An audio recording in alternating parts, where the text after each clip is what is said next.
Aviation sector के लिए एक अच्छी खबर है। कराची की ताजिर बरादरी ने नई एयरलाइन एयर कराची शुरू करने का ऐलान कर दिया, जो बहुत जल्द मुतारिफ करवाई जाएगी।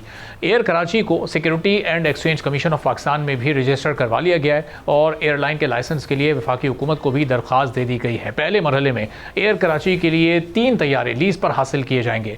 एयर कराची में हर शेयर होल्डर का हिस्सा 5 करोड़ रुपए है। अब यहाँ पर एक सवाल ये बनता है कि पाकिस्तान में एयरलाइन को शुरू करने का तरीक़ाकार आखिर है क्या। एविएशन सेक्टर माहिरीन के मुताबिक सबसे पहले वजारत हवाबाजी में कंपनी खोलने की दरख्वास्त जमा करवाई जाती है, जिस पर गौर और मंजूरी के बाद यह मामला सिविल एविएशन अथॉरिटी के पास जाता है। सिविल एविएशन अथॉरिटी कानून के मुताबिक अमल करती है और ज़रूरी इक़दाम करने के बाद ही कंपनी को ऑपरेशन शुरू करने की इजाज़त मिलती है।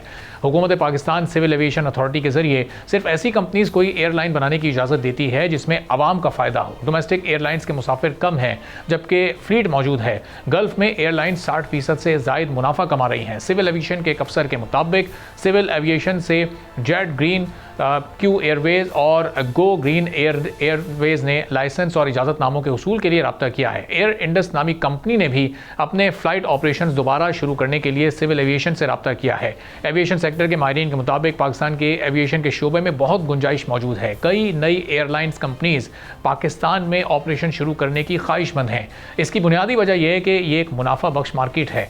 गुज़िश्ता कुछ बरसों में पाकिस्तानी एविएशन में शामिल होने वाली कई एयरलाइंस इस वक्त अच्छा बिजनेस कर रही हैं। इस वक्त पाकिस्तान में 4 निजी एयरलाइंस जिनमें Air Blue, Serene Air, Fly Jinnah और एयर सियाल कामयाबी से मुनाफा कमा रही हैं। इंटरनेशनल एयर ट्रांसपोर्ट एसोसिएशन की रिपोर्ट के मुताबिक हवाबाजी की सनत पाकिस्तान की कौमी GDP में 2 अरब अमरीकी डॉलर्स का इजाफा कर रही है। रिपोर्ट में कहा गया है कि गैर मुल्की सयाहों के खर्च से मुल्क के GDP में मजीद 1.3 बिलियन अमरीकी डॉलर का इजाफा होता है, जो कुल 3.3 बिलियन अमरीकी डॉलर बनते हैं।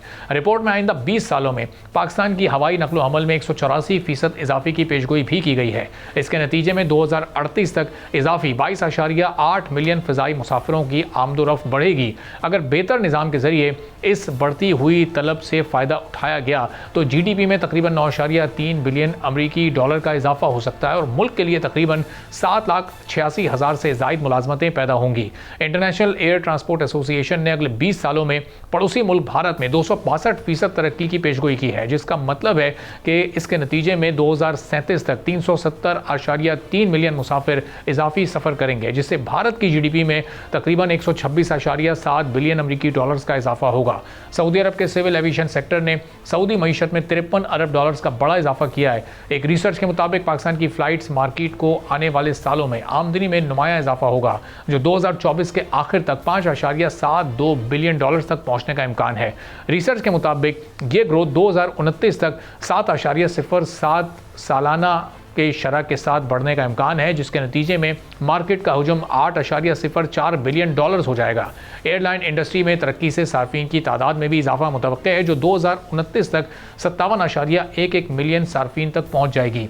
अमरीका की एविएशन इंडस्ट्री इस वक्त 143 बिलियन अमरीकी डॉलर्स के साथ सरफहरिस्त है। चीन दूसरे नंबर पर है, जबकि भारत का नंबर तीसरा है और बरतानिया इस वक्त चौथे नंबर पर मौजूद है। लेकिन ये ऐलान एक ऐसे वक्त में हुआ है जब PIA की प्राइवेटाइजेशन भी चल रही है और उसको प्राइवेटाइज़ करना बड़ा ज़रूरी है, चूँकि खसारा उसका हर दिन बढ़ता जा रहा है। तो वक्त की कितनी अहमियत है और अब ये नई जो एयरलाइन है ये किस तरह से पाकिस्तान की एविएशन और एयरलाइन इंडस्ट्री को मज़ीद फ़रोग़ दे सकेगी। सब्सक्राइब करें और बेल दबाएं ताकि कोई खबर रह न जाए।